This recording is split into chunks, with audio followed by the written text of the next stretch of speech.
جوانی ئەسپی عەرەبیە لە فێستیڤاڵی سۆمەر لە هەولێر. 111 ئەسپ و ماین لەسەر ئاستی تەمەنی جیاواز پێشبڕکێیان لەسەر خەڵاتەکان کرد. ئەو خەڵاتانەی 750,000 دۆلاریان بۆ تەرخانکرا بوو. کێبڕکێکە توند بوو. نمرەی بەدەستهاتووی جوانی ئەسپەکان لە یەکدیەوە نزیک بوو. هەمووان چاویان لە پلەکانی پێشەوە بوو.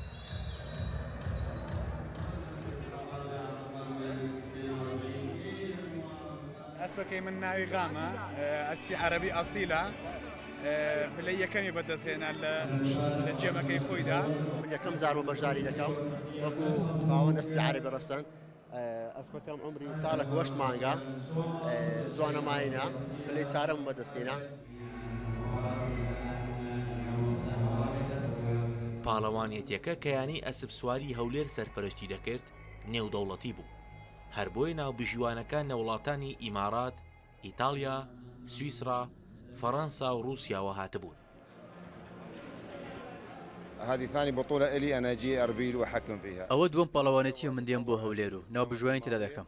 ئاستەکە پێشکەوتووە بەراورد بە ساڵانی ڕابردوو. ئەسپی جوانی تێدایە، بەڵام داواش دەکەم بۆ ساڵانی داهاتوو ئاستەکە بەرز بکرێتەوە، چونکە ئەو پاڵەوانێتی نێودەوڵەتیە. لە پاڵاوانێتیەکەی ئەم جارە ژمارەیەکی زۆری شارەزا و خاوەن کێڵگەکانی ئەسپ لەسەر ئاستی وڵاتانی عەرەبی و جیهان بەشدار بوون.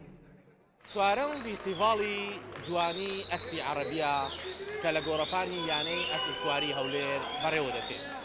پلانی داهاتوو یانەکەش ئەوەیە کە فێستیڤاڵێکی تایبەت بە نمایشی ئەسپی کوردی ساز بکات. ڕەنجە جەمال، ڕووداو، هەولێر.